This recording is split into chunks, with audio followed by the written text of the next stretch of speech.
Motivational story সকল প্রকার part গল্প দেখতে আমাদের চ্যানেলটি সাবস্ক্রাইব করে পাশে থাকা বেল আইকনটিতে ক্লিক করে অল নোটিফিকেশন অন করে দিন। ফর্সা মেয়েরা ততটা সুন্দর হয় না যতটা শ্যামলা মেয়েরা হয়। আমাদের দেশে ফর্সা মেয়ের ডিমান্ড যতই বেশি থাকুক না কেন, মেয়েরা হয়তো নিজেও জানে না তাদের গায়ের রং শ্যামলাই মানায়। ফর্সা গায়ের রঙে তাদের নিজেদের উজ্জ্বলতা নষ্ট হয়ে যায়। অযথাই নিজেদের সময় আর অর্থ দুটোই নষ্ট করে রূপের পেছনে। যেদিন তোমাকে দেখেছিলাম চাঁদের আলো তোমার মুখসহ পুরো গায়ে পড়ছিল, তোমার শ্যামলা চেহারা যেন আশেপাশে চকমকে হয়ে উঠেছিল। যদিও তুমি পুরোপুরি শ্যামলা নও, ফর্সাও বলা চলে। এর থেকে বেশি ফর্সা একদমই হবে না, তাহলে মায়াবিনী নামে ডাকতে পারবো না তোমায়। আমি চাই না মায়াবিনী নামটা হারিয়ে যাক। আজ এত সুন্দর লাগছে কেন ওনার প্রতিটা বাক্য, কেন ভালো লাগছে ওনার প্রতিটা কথা। এক আলাদা মাধুর্য খুঁজে পাচ্ছি। আমার ঠোঁটের কোণে একটা মুগ্ধ হাসির রেখা দেখা গেল। হাসির রেখাটা বেশিক্ষণ টিকল না। 5 থেকে 4 জন মেয়ে হুড়মুড় করে এসে আয়াসের সামনে দাঁড়ালো। আয়াস খানিকটা ক্ষীণ দৃষ্টিতে তাকালেন। মেয়েগুলো বেশ প্রত্যাশা ভরা গলায় বললেন, আপনি সেই আয়াস চৌধুরী না? আয়াস মাথা দুলিয়ে তাদের জানালো সেই আয়াস চৌধুরী। ওদের মুখে হাসির রেখা ফুটল, আর আমার মুখের হাসির রেখা নিভে গেল। তারপর ওদের মাঝে একজন অতিরিক্ত উত্তেজিত হয়ে বলল, কিছু মনে করবেন না, কিন্তু আপনাকে বরবেশে বেশ দেখাচ্ছে। পত্রিকায় অনেকবার দেখেছি আপনাকে। তুই তো শুধু দেখেছিস, আমি তো ওনার ব্যাপারে বের হওয়া ছবি কেটে দেওয়ালে লাগিয়ে রাখি। Really you are a handsome guy. প্রথম মেয়েটাকে উপেক্ষা করে আয়াসকে আর একটা মেয়ে কথাগুলো বলল। ওদের ন্যাকামি মার্কা কথা মুখটা ভ্যাটকানোর প্রখর ইচ্ছে জাগলো, তবে তেমনটা করলাম না। অন্যদিকে তাকালাম। আপনার সঙ্গে একটা ছবি তুলতে পারি প্লিজ? ওদের ভঙ্গিমা শুনে আবারও ওদের দিকে তাকালাম। আয়াস বেশ হেসেই সম্মতি দিয়ে ফেললেন। মেয়েটা রিকোয়েস্ট করে বলল, উঠে দাঁড়াবেন প্লিজ। আয়াস আবারও হাসল। হাসিতে লুকিয়ে আছে বিরক্তি। উনি উঠে দাঁড়াতেই আমার কাশি উঠে গেল। একেবারে বিষম খাওয়া কাশি লেগে গেল আমার। গলার একটু নিচে হাত দিয়ে কাশতে থাকলাম। আমার কাশিতে মেয়েগুলো আমার দিকে তাকালো। আয়াস এদিকে এসে আমার দিকে বেশ চিন্তিত হয়ে তাকিয়ে ওয়েটারকে বলে গ্লাস এগিয়ে দিলেন। আয়াসের থেকে গ্লাস নিতে যেতেই আয়াস সেটা সরিয়ে নিয়ে মুখে ধরলেন। আমি কাশতে কাশতে গ্লাস মুখে নিয়ে পানি খেয়ে নিলাম। মেয়েগুলো আমার দিকে অদ্ভুত দৃষ্টিতে তাকিয়ে চলে গেল অন্য পাশে। এত কিছুর মধ্যেও যেন পৈশাচিক আনন্দ অনুভব করলাম। কাশি থামতেই আয়াস স্বস্তির শ্বাস ফেলে নিজের চেয়ারে বসে পড়লেন। আমার কাছে মাথা এগিয়ে নিয়ে এসে ধীরে করে বললেন, আচ্ছা, একটা কথা বলো তো, এই যে কাশলে, এটা তোমার কি নাটক ছিল ওই মেয়েদের থেকে দূরে করার জন্য? ওনার দিকে চোখ বড় বড় করে তাকালাম। দ্রুত মাথা এদিক ওদিক নাড়িয়ে বললাম, নাটক করার কোনো প্রয়োজনই নেই। আপনি যার সঙ্গে ইচ্ছে তার সঙ্গে ছবি তুলুন, আর যা ইচ্ছে করুন, আমার বিন্দুমাত্র গায়ে লাগে না। সত্যি নেই? না, নেই। উনি হাতটা নিচের দিকে ফেলে বললেন, কি ভেবেছিলাম আর কি হলো? কোথায় এসব দেখে তোমার জেলাস ফিলিং হবে, মুখ ফুলিয়ে অন্য পাশে ফিরে বসে থাকবে, কিন্তু তোমার মাঝে দেখি মেয়েলি এসব ফিলিংসই নেই। আসলে কি বলুন তো, ফিলিংস থাকার জন্য না মানুষটাকে ভালো হতে হয়। এমন কোনো মানুষের প্রতি তো ফিলিংস আসতেই পারে না যাকে আমি অতিরিক্ত ঘৃণা করি। ভুল কিছু বলনি, কিন্তু প্রেমে পড়তে কতক্ষণ? চোখ রাঙিয়ে তাকালাম আয়েশের দিকে। রাগে কটমট করে বললাম, শুরু থেকেই দেখে আসছি আপনি দিবাস্বপ্ন জিনিসটা বেশিই দেখেন। রাতের স্বপ্ন সত্যি হলেও দিনের স্বপ্ন সত্যি হয় না, জানেন তো? কারণ দিনে দেখা স্বপ্ন সত্যি করতে সেটার জন্য পরিশ্রম করতে হয়। যাই হোক, আপনার প্রেমে নাকি কোনোদিনও পড়ব না। এমন প্রমিস নিজেকে সুইটহার্ট যেসব তুমি রাখতে পারবে না। এই লোকটা দেখে অতিরিক্ত কথার প্যাচে ফেলে আমাকে। মুখটা বাংলার পাঁচের মতো করে বললাম, রেডিকিউলাস। অমাবস্যার রাত, সব জায়গায় অন্ধকার ছেয়ে গেছে। এই চারপাশের অন্ধকারের মতোই আমার জীবনের সূচনা হতে চলেছে এক অন্ধকারে ভরা এক অধ্যায়ের। সেই অন্ধকার জীবনটাকে কখনো আলোতে আর খুশিতে পরিণত করতে পারবো কিনা জানা নেই। আর এতটা ঘৃণা নিয়ে কি করে আয়েশের সঙ্গে একই ছাদের নিচে বসবাস করব সেটাও জানি না। অনেক কিছুই অজানা। ভাইয়াকে আশেপাশে খুঁজছি, সে নেই। বাবা চশমা খুলে চোখে হাত দিয়ে দাঁড়িয়ে আছে। হয়তো নিজের মেয়েকে বিদায় দিতে কষ্ট হচ্ছে। হওয়ারই তো কথা, কিন্তু একটা বিস্ময়কর ব্যাপার হলো আমার তেমন কষ্ট হচ্ছে না। মেয়েদের বিদায়ের দিন নাকি কষ্টে বুকটা ফেটে যায়। আমার এমন ফিলিংস কেন আসছে না? আমার কাঁদা উচিত, অতিরিক্ত কাঁদা উচিত, কারণ আমি বাবা আর ভাইয়াকে মন উজাড় করে ভালোবাসি, একটু বেশিই ভালোবাসি। কেননা মা না থাকায় তারাই তো আমাকে যত্নে বড় করেছে। ভাইয়া এসে আমায় জড়িয়ে ধরলো। আমি মূর্তির ন্যায় দাঁড়িয়ে থাকলাম। খালামণি আমার মাথায় হাত বুলিয়ে দিল। আমার চোখ থেকে শুধু হালকা এক ফোঁটা খানিক পানি পড়ল, কিন্তু একটা টু শব্দও করলাম না। সবাই ভেবেই নিল অতিরিক্ত শোকে আমি কাঁদছি না। ভাইয়া আমাকে গাড়িতে উঠিয়ে দিয়ে বলল, সাবধানে থাকিস, আর কয়েকদিন পর। ভ্রু কুঁচকে তাকালাম, ক্ষীণ গলায় বললাম, কয়েকদিন পর কি? না, কিছু না, তবে আর যাই হোক তোর বাবা আর ভাইয়ের উপর বিশ্বাস রাখিস। কথাটা বলে গাড়ি থেকে নিজেকে সরিয়ে নিল ভাইয়া। গাড়ি চলতে শুরু করলো। শুরু হলো হয়তোবা অন্ধকার জীবনে যাওয়ার সেই পথ। বাড়ির সদর দরজা পেরিয়ে পা রাখতেই অজস্র গোলাপের বর্ষণ হলো। আয়াস ফুলের থালা নিয়ে এগিয়ে আসছেন আর আশেপাশে ফুল ছিটাছিটি করছেন। উনি বাড়ি পৌঁছতেই আগেই তাড়াহুড়ো করে নেমে পড়েছেন আর ভিতরে এসেছেন। রকিকে বলেছেন আমাকে যেন ঘরে নিয়ে আসেন। বাড়িতে পা রাখতেই ওনার কাণ্ডে বুঝতে পারলাম উনি এই কাণ্ড করার জন্য তাড়াতাড়ি বাড়িতে ঢুকেছেন। আশপাশটা বেশ অন্ধকার। আমি দাঁতে দাঁত চেপে বললাম, কি হচ্ছেটা কি? ফুল ছিটানোর কি মানে? আপনি আর আমি দুজনেই জানি এই বিয়েটা ভালোবাসার নয়, ঘৃণার ভিত্তিতে হয়েছে। তাহলে এসব আদিক্ষেতার কি মানে? আয়াস আমার দিকে আগের মতোই ফুল ছুটতে ছুটতে কাছে এসে জোরে বললেন, ওয়েলকাম ওয়েলকাম মিসেস আয়েশ চৌধুরী। এই অন্ধকার সাম্রাজ্যে তোমাকে স্বাগতম। এই বড়সড় প্যালেস তোমাকে স্বাগত জানায়। আমি বিড়বিড় করে বললাম, প্যালেস তো নামেই, সবই তো কালো টাকার কেরামতি। ইউ আর রাইট নিশা পাখি। এই বাড়ি আর ওই বাগান সবই আমার কালো টাকা দিয়ে তৈরি, সব অবৈধ টাকার সম্পত্তি। আমার দিকে হাত বাড়িয়ে দিলেন আয়াস। আমি হাতটা না ধরলে উনি জোর করে হাতটা ধরলেন। তারপর আমাকে ভেতরে আসার জন্য ইশারা করলেন। আমি এক পা দুই পা করে কালো রঙের একটা কার্পেটের ওপর দাঁড়ালাম। আয়াস চিল্লিয়ে ডেকে উঠলেন, রকি রকি। সঙ্গে সঙ্গে বাইরে থেকে রকির আগমন ঘটল। এসেই সে হম্বিতম্বি করে বলে উঠল, ইয়েস স্যার। আচ্ছা নতুন বউ যখন ঘরে প্রবেশ করে কোনো রিচুয়াল আছে নাকি? তারপর রকি কিছুক্ষণ ভাবল, গভীর ভাবনা থেকে জাগ্রত হয়ে মাথা চুলকাতে চুলকাতে বলল, আমার জানা মতে না স্যার, আর কোনো নিয়ম নেই। আয়াস আমার দিকে তাকিয়ে বাঁকা হেসে বলল, তো চলো আমার নিজের রিচুয়ালগুলো শুরু করা যাক। কিসের রিচুয়াল? প্রশ্নটা আয়াসের দিকে ছুড়ে দিলাম আমি। রকি চলে গেল। আয়াস কিছু না বলে চলে গেলেন। লাইট জ্বালিয়ে দিলেন আশেপাশে। ওনার পরনে কোনো বিয়ের পোশাক নেই, এখন সাধারণ বেশেই আছেন উনি। কালো টি শার্ট আর কালো রঙের 3/4 প্যান্ট। নিজের টি শার্টের হাতা ঠিক করতে করতে বললেন, it's time to tell you যে কেন আমি কালো রঙের বিয়ের লেহেঙ্গা কিনেছিলাম। আমি কৌতূহলে চোখ জোড়া নিয়ে তাকাতেই উনি আশেপাশে ঘুরতে থাকলেন। সোফা থেকে শুরু করে ঘরের জানালা সব দেখিয়ে বললেন, দেখো সব জায়গায় কালো রং। কেন কালো রং জানো? আমার জীবনটা অন্ধকার, আমার জীবনে কালো রং ছাড়া কোনো রঙই নেই। আর এই কালো রঙকে আপন করে নিয়েছি আমি। আমার জীবনটাকে রঙিন থেকে সাদা কালোতে পরিণত করেছে শুধুমাত্র তোমার পরিবার। আর তাই এই কালো রঙে, এই কালো দুনিয়াতে তোমাকেও সামিল করব আমি নিশা পাখি। ডুবিয়ে দেব কালো দুনিয়ায়। আমার এই পুরো বাড়ি সবই কালো রঙের, আর দেয়ালগুলোই সাদা। তোমার আর আমার সম্পর্ক আর 5টা স্বামী স্ত্রীর মতো একদমই হবে না। তোমার জীবনটা বিষাদে ভরিয়ে তোলা আমার একমাত্র লক্ষ্য, সেটাই আমি করব। তাই কালো রঙে মুড়িয়ে দিয়েছি তোমায়। নিচে হালকা লাল রং যে দেখছো, ওটার অর্থ যে তোমার জীবনটা ওপর থেকে লাল রং মানে রঙিনই মনে হবে, কিন্তু ভেতরে পূর্বে তুমি। ওনার সব কথা শোনার পর আমি কড়া মেজাজ নিয়ে বললাম, যা ইচ্ছে তাই করুন।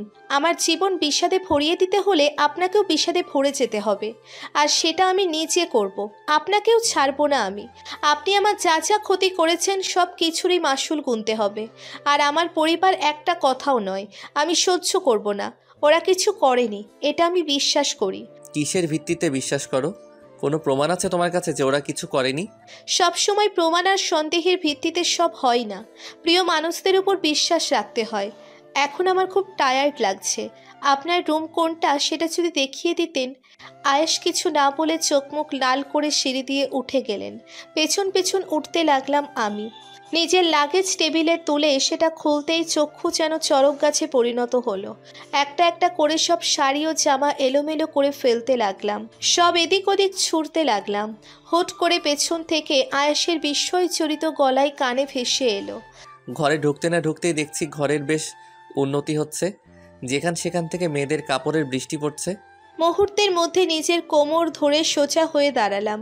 ওনার দিকে ফিরতেই দেখলাম উনি নিজের মাথার ওপর থেকে অ্যাশ কালারের একটা শাড়ি সরাতে ব্যস্ত হয়ে পড়েছেন।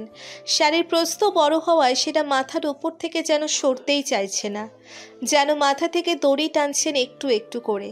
এমনিতেই আমার মেজাজ এই মুহূর্তে চরমে উঠে আছে। বিদ্যুৎ গতিতে আয়েশের দিকে এগোতে লাগলাম। এতটাই রাগ হয়েছিল যে নিজে যে কিছু জর্জেটের শাড়ি পরে আছে সেটা খেয়ালই করিনি। টাইলস আর জর্জেটের শাড়ি মিলে ফ্লোরটাকে পিছলে করে তুলেছে। শাড়ির উপর 2 ধাপ ফেলতেই পা একদিকে মোচড় দিল। হাঁসফাঁস করতে গিয়ে পড়লাম আয়েশের গায়ে। তিনি তখন নিচের ওপর থেকে শাড়ি সরাতে ব্যস্ত হয়েছিলেন। আমি ওনার উপর পড়াতে উনি টাল সামলাতে পারেননি। ফলস্বরূপ দুজনে গিয়ে পড়লাম বেডের ওপর। ভাগ্যিস বেডের ওপর পড়েছি, নয়তো ফ্লোরে পড়লে নির্ঘাত কোমরের 2-4টে হাড় ফ্রিতে চূর্ণ বিচূর্ণ হয়ে যেত। আমি গিয়ে পড়লাম আয়েশের ওপর, আবার আমাদের ওপর পড়ল বড় প্রস্থযুক্ত সেই শাড়িটা। শাড়িটা পাতলা হওয়ায় সব কিছুই পরিষ্কার দেখতে পাচ্ছি। আয়েশ আমার দিকে বিমোহিত দৃষ্টিতে তাকিয়ে আছেন। যে কেউ এভাবে তাকিয়ে থাকলে অস্বস্তি বোধ হওয়া স্বাভাবিক। গলাটা যেন ক্রমাগত শুকিয়ে আসছে। এক ফোঁটা পানি বেশ প্রয়োজন এই মুহূর্তে, কিন্তু হাতের কাছে নেই। ইস, এখন যদি সময়টাকে থামিয়ে লোকটাকে ধাক্কা মেরে উঠতে পারতাম, তাও তো পারছি না। শক্তিটায় যে খইয়ে বসেছি। রোমান্টিক রোমান্টিক ফিলিংস হচ্ছে না? হচ্ছে তো। অপলক দৃষ্টিতে থেকে বিচ্ছুত হলাম। চোখের পলক ফেললাম। বিরক্ত নিয়ে বললাম, একদমই না। আমি তো ভাবলাম হচ্ছে। তোমার না হলে আমার কিন্তু হচ্ছে নিশা পাখি। তুমি আনরোমান্টিক মেয়ে, আমি তো হতে পারি না, তাই না? গলা খাকারি দিয়ে এদিক ওদিক তাকিয়ে দ্রুত উঠে বসলাম।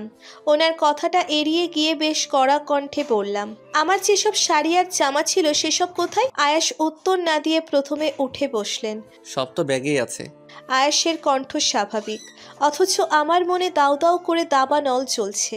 ধপ করে উঠে দাঁড়িয়ে বললাম, মোটেই না। ব্যাগের সব কালো, সাদা, অ্যাশ, চকলেট আর ডার্ক কালারের শাড়ি আর জামা আছে, যেগুলো আমি আনিনি। তুমি আনোনি? আমি তো এনেছি। আমি এনেছি মানে তোমাকে পড়তে হবে। বিয়ের পর তুমি আমি বলতে কোনো জিনিস নেই, সবই একই। দেখুন, আপনি কিন্তু মোটেও ঠিক করছেন না। নিজে পড়ুন না কালো, সাদা আর বিধবা টাইপের কালারগুলো। আমার জামাগুলো কোথায়? আয়েশ উঠে দাঁড়িয়ে নিজের টি শার্টের হাতা ঠিক করে নিলেন। তারপর শুষ্ক গলায় বললেন, সব তোমার বাড়িতে। আমি যা পড়তে বলবো তোমাকে তাই পড়তে হবে, বিকজ। আমি ওনার কথা শেষ হতে দিলাম না। চিল্লিয়ে প্রতিবাদী সুরে বললাম, আমার আর আপনার বিয়ে হয়েছে মানে এই না যে আপনি যা বলবেন আমি তাই করব। আপনি তো বলেছিলেন না, আপনার আর আমার সম্পর্ক কোনোদিন আর 5টা স্বামী স্ত্রীর মতো একদমই হবে না? তাহলে কি করে ভাবছেন আমি অন্য স্ত্রীদের মতো আপনার খেদমত করব এবং আপনার সব কথা মেনে চলব? আমার যা ইচ্ছে আমি তাই করব আর তাই পড়ব। আপনি আমার ব্যাপারে হস্তক্ষেপ করতে পারেন না। আয়েশ বেখিয়ালি হয়ে আমার কথা শুনছিলেন, এমনকি ঘুমের হাইও তুলছিলেন। ওনার হাবভাব বলে দিল আমার কথা শুনতে উনি একেবারেই উৎসাহী নয়। আমি ওনাকে ইশারা করে বললাম, আপনি কি আমার কথা শুনছেন? উনি আবারও মুখে হাত দিয়ে হাই তুলে বললেন, তোমার কথা শেষ হয়েছে? ওনার দিকে সন্দেহের চোখে তাকালাম। উনি আলমারির দিকে গিয়ে কিছু একটা বের করে আমার কাছে এসে আমার হাতে ধরিয়ে দিলেন। আমি ওনার দিকে জিজ্ঞাসু দৃষ্টিতে তাকাতেই উনি বললেন, আমি যা বলবো তুমি করতে বাধ্য, তোমাকে তাই করতে হবে। আমি ওনার দিকে প্রশ্ন ছুড়লাম, কেন করব? আমি করব না। আমি কেন করবে সেটার উত্তর এই কাগজে আছে। আমি উৎসাহের সাথে বললাম, কি লেখা আছে এই কাগজে? এই কাগজে লেখা আছে আগামী 1 বছর আমি যা বলবো তুমি তাই করবে। ইভেন তুমি করতে বাধ্য, তোমাকে করতেই হবে। আমি যা করতে বলবো তাই, আমি যা চাইবো তোমায় তাই দিতে হবে। চোখগুলো যেন কোটর থেকে বের হয়ে আসার উপক্রম। তড়িঘড়ি করে কাগজটা দেখে নিলাম। হ্যাঁ, সত্যিই তাই। এই কাগজে এই সবই লেখা আছে। নিচে আমার সইটাও চলচল করছে। আমি বাকরুদ্ধ হয়ে গেলাম। কাঁপতে কাঁপতে বললাম, আমি সই করিনি এই কাগজে, কিছুতেই করতে পারি না। উনি আয়েশ করে বেডে গা এলিয়ে দিয়ে তীক্ষ্ণ গলায় বললেন, করেছে তুমি। আমাদের বিয়ের কাগজের মধ্যে এটাও ছিল। তুমি তো কিছু খেয়ালই করোনি নিশা পাখি। ইভেন তুমি তো বিয়ের কাগজগুলো সই করতেও আমার দিকে ফ্যাল ফ্যাল করে চেয়েছিলে, যার কারণে আমার কাজ সই হয়ে গেল। ওনার কথায় রাগে ফোঁসফোঁস করতে শুরু করলাম।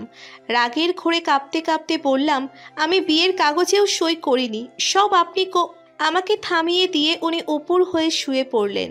চোখ বন্ধ করে ক্লান্ত গলায় বললেন, তুমিই করেছো, সেটা তো সবাই দেখেছে। আমি জাস্ট হেল্প করেছি মাত্র। তুমি তো কলম ধরেছিলে। Now don't disturb me. কাল থেকে ঘুমাইনি, খুব ঘুম পাচ্ছে। আমাকে ঘুমাতে দাও। Good night sweetheart. কাগজটা হাতে দুমড়ে মুছড়ে ফেলতে লাগলাম আমি। দুহাত দিয়ে টেনে টেনে ছিঁড়ে বড়সড় নিঃশ্বাস ফেলে বললাম, শেষ আপনার কন্ট্রাক্টের কাগজ? আপনার কাগজ ছিঁড়ে ফেলেছি আমি। আয়েশ কোনো হেলদোল না দেখিয়ে অন্য পাশ ফিরলেন। ঘুম চড়ানো কণ্ঠে বললেন, অযথাই এনার্জি লস করলে। ওটা জাস্ট কপি ছিল। এমন 10টা কপি আছে আমার কাছে। আসলটা এমন জায়গায় আছে কারো ধারণা পৌঁছাতে পারবে না। 1 বছর পর এই যন্ত্রণা থেকে মুক্তি পেয়ে যাবে তুমি। ইভেন আমার জীবন থেকেও মুক্তি পাবে। ওনার শেষ কথাগুলো কানে ঝনঝন করে বাজতে শুরু করলো। মুক্তি? কিসের মুক্তি? এই ঘৃণার সম্পর্ক থেকে মুক্তি?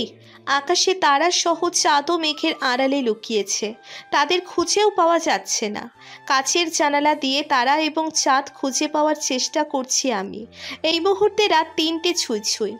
আয়াস সেই 11টার দিকে ঘুমিয়ে গেছেন। ভালোই হয়েছে, অন্তত ঘুমের বাহানায় ওনার রুক্ষ আর অসভ্য বিহেভ থেকে ছুটি পাচ্ছি। তবে আমার ঘুমটা আসছে না। অ্যাশ রঙের একটা শাড়ি পরে বড়সড় কালো রঙের সোফার এক মাথায় মাথা লাগিয়ে আকাশটা দেখছি। জানালাটা খোলা, দমকা হাওয়া এসে চুলগুলো এলোমেলো করে দিচ্ছে। সেই সঙ্গে মনেও কিছু দমকা হাওয়া উথাল পাথাল করছে। জেগেছে অনেক প্রশ্ন, কিন্তু এসবের উত্তর কোথায়? ঘন কালো মেঘ ছেয়ে আছে, কালো রঙের পর্দাটাও নিজের ইচ্ছে মতো উড়ছে। দেওয়ালে পর্দা বাড়ি খাওয়ায় এক অদ্ভুত শব্দ সৃষ্টি হচ্ছে।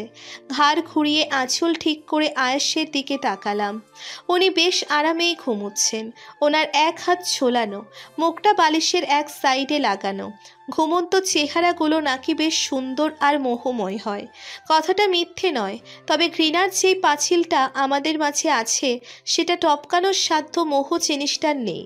হঠাৎ নড়ে চড়ে উঠলেন আয়াস। পাশের খালি জায়গায় হাত রাখলেন উনি।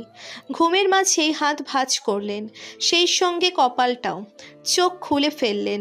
আমি বিব্রত হয়ে জানালা দিয়ে বাইরে তাকালাম। কিছুক্ষণ পরে পায়ের আওয়াজ কানে আসতে লাগলো। কয়েক ধাপ হাঁটতেই পায়ের আওয়াজটা থেমে গেল। পেছন থেকে আয়াস ছোট্ট করে প্রশ্ন করলেন, ঘুমাওনি? ঘুম আসছে না। কেন, আমার সঙ্গে বেড শেয়ার করতে হবে বলে?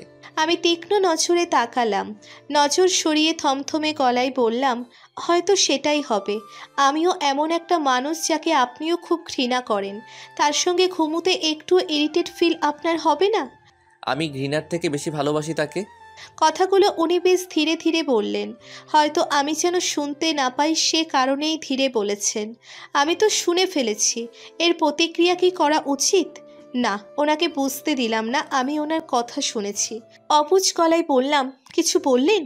না, আমি কি বলবো? ঘুমাবে চলো। আপনার ইচ্ছে হয়তো আপনি ঘুমান, আমি ঘুমাবো না। কথাগুলো বেশ জোর গলায় বলে ফেললাম। কথাগুলো শেষ হতেই আমার বাহু ধরে উঠে দাঁড় করিয়ে ফেললেন উনি। আমার বাহু থেকে আমার হাতে হাত রাখলেন। তারপর আমাকে ধরে বেডে বসিয়ে একটা কোলবালিশ দিয়ে দিলেন মাঝে। গুরুগম্ভীর গলায় বললেন, ঘুমিয়ে পড়ো। কিছু বলতে গিয়েও বললাম না।